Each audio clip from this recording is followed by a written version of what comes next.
Captain Insano shows no mercy, no mercy, no mercy, no mercy, no mercy.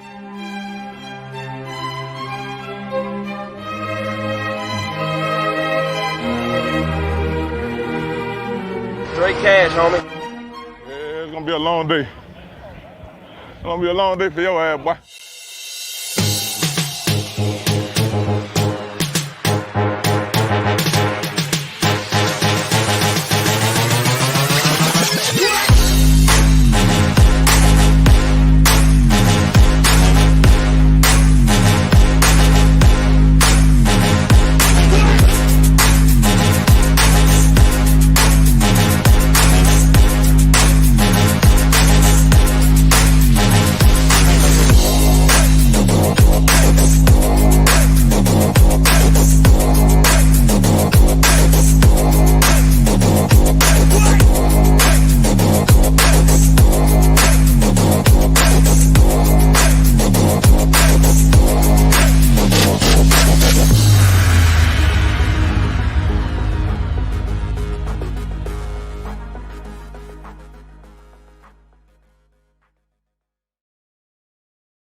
What's up, everybody? Welcome back to the All Day Football Show. I'm Ivan Vargas. Luke and Marco are with me. Still halftime.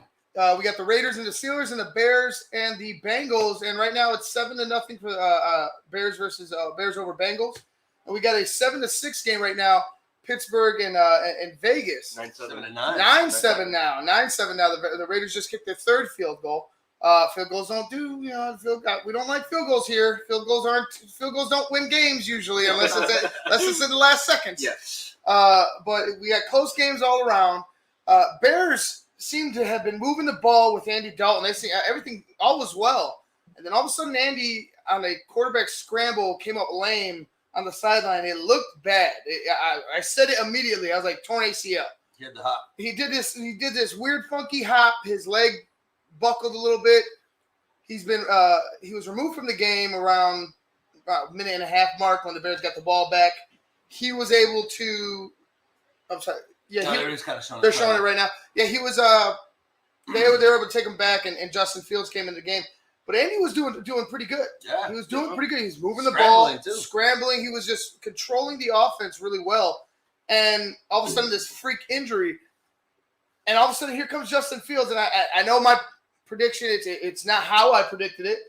But here comes Justin Fields, halftime of the Cincinnati Bengals game. And we're going to see him, I feel like, throughout. I don't think Andy Dalton's coming back. He was hobbling. He was trying to force it.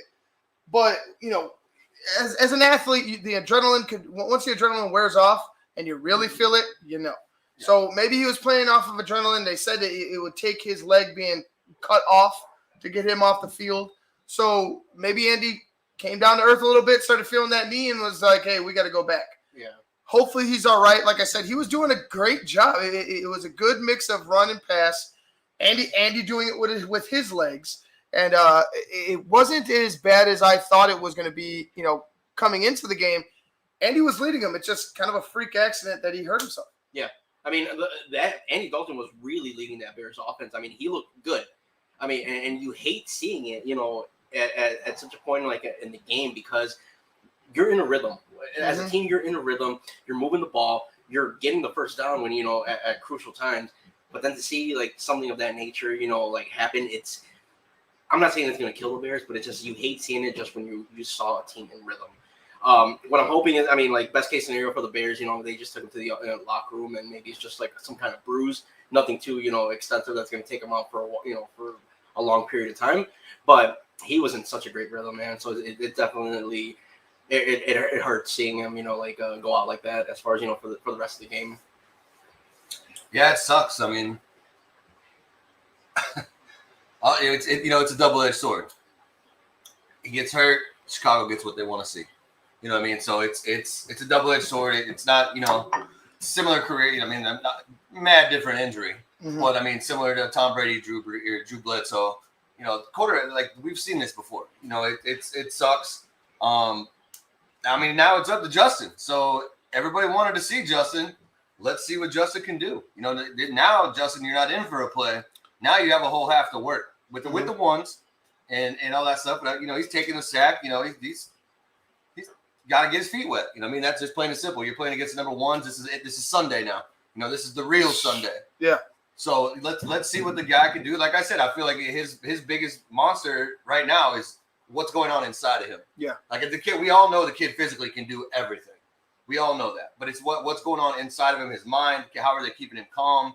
You know, I'm sure he would love to have Dalton on the sideline to be able to talk to and kind of see things. I mean, he has quarterback coaches, obviously, but, you know, Dalton is the starter in front of him. I'm sure he's kicking down knowledge. You know, help him kind of break, because I'm sure those two are pretty tight. And, you know, you want to hear, you know, somebody that is your peer, not somebody from up here that's not on the field. You know, maybe Dalton's seeing things that this guy's not seeing. You know what I mean? So it's going to be interesting to see how he manages. But, you know, we know his his attributes, what he can do physically. And we know he can do it. It's just going to be, is it here? And can he stay within the moment, not let the game get too big for him? Yeah, and I think he is. You know, you pointed out earlier, Justin has been in the spotlight. So right now, I don't feel like he's overwhelmed. I just feel like like you mentioned before, let him get his feet wet a little. He took a sack, bounced right back up. You know, he was leading a good, solid drive up until the end, but you want to see a little more now. He's going to come out. I expect him fully to be the starter the entire second half. I don't. If Andy Dalton's hurt, that he's supposed to be your starter, then you take care of your starter and let your backup finish the game. I think it all comes down to play calling. Is Nagy going to call the right plays for Justin? Can Justin survive some of the offensive line problems? Because Sam Mustipher's been giving up sack after he's been giving up the middle for majority of the game. Like, you know, at a certain point, Sam, you got to nut up and hit a motherfucker. You got to be nasty. You got to put your nose into the nose tackle. You have to do it. He's not. He's getting beat consistently. He's getting beat with speed and technique.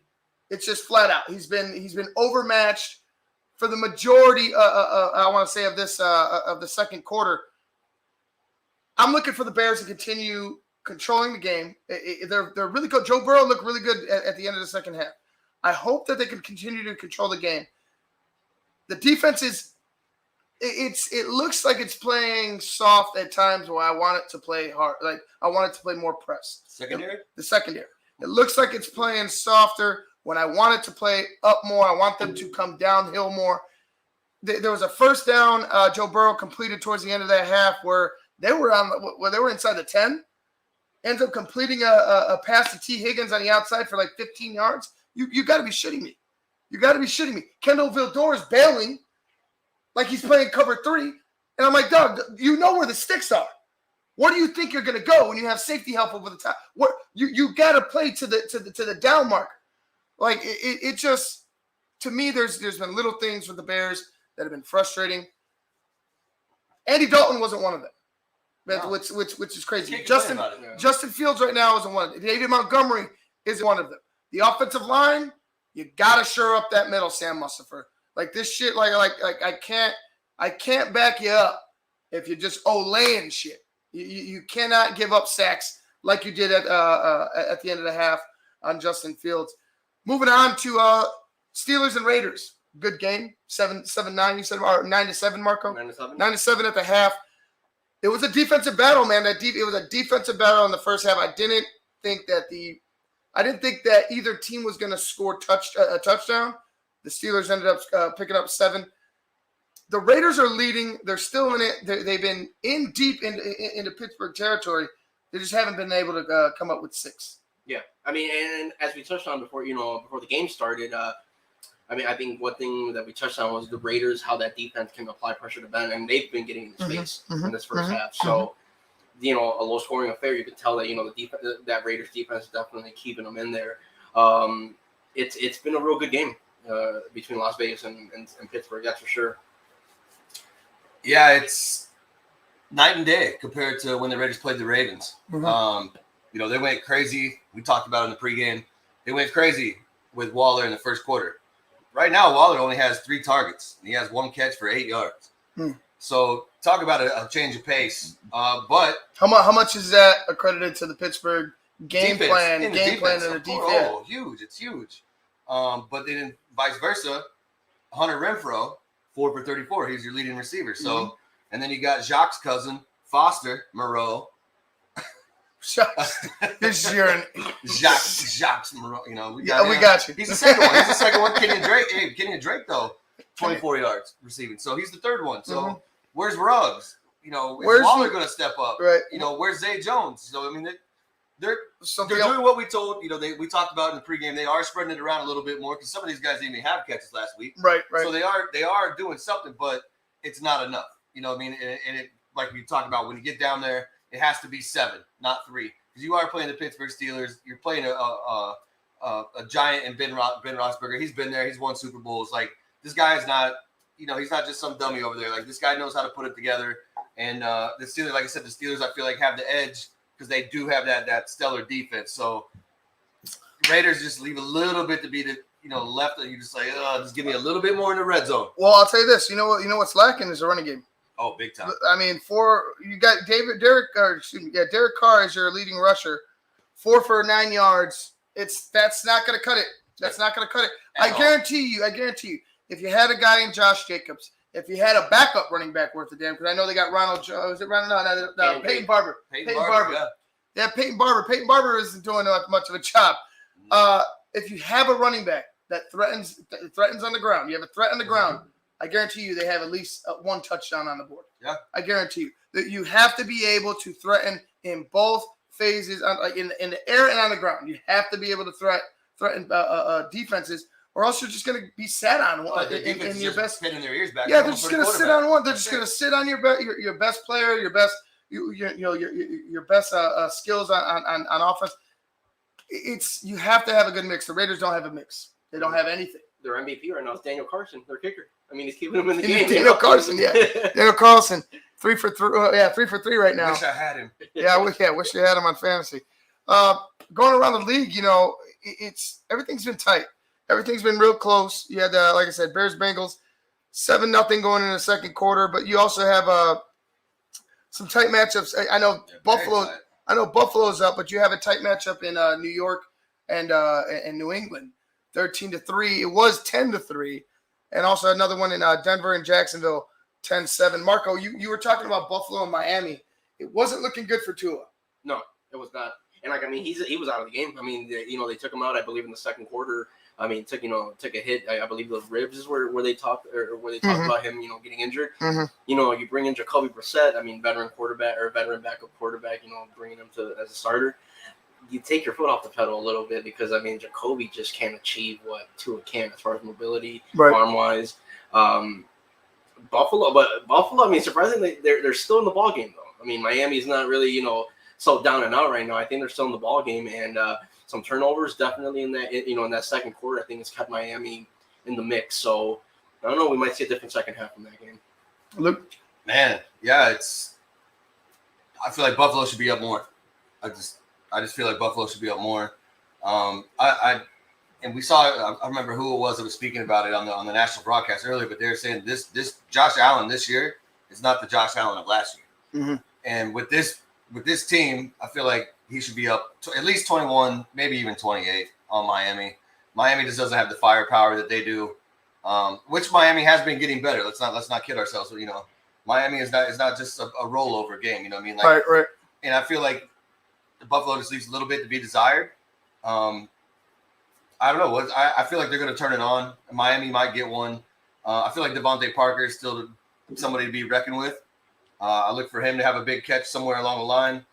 But like I said, man, Buffalo's winning, but they're not winning pretty. Not at all right now. All right, guys, we're going to go ahead and get out of here. Second half is underway. I could barely see with this light on. Second half is underway. The Cincinnati Bengals have gotten the ball on the kickoff, and the defense is taking the field. All right, we're going to slide up out of here. I know the Raiders and the Steelers are going to get going. Until the postgame, guys, I'm Ivan Vargas, Marco Velasquez, Luke Nettles. You're watching the all-day football show on SportsZone Chicago. Captain Insano shows no mercy. No mercy. No mercy. No mercy. No mercy.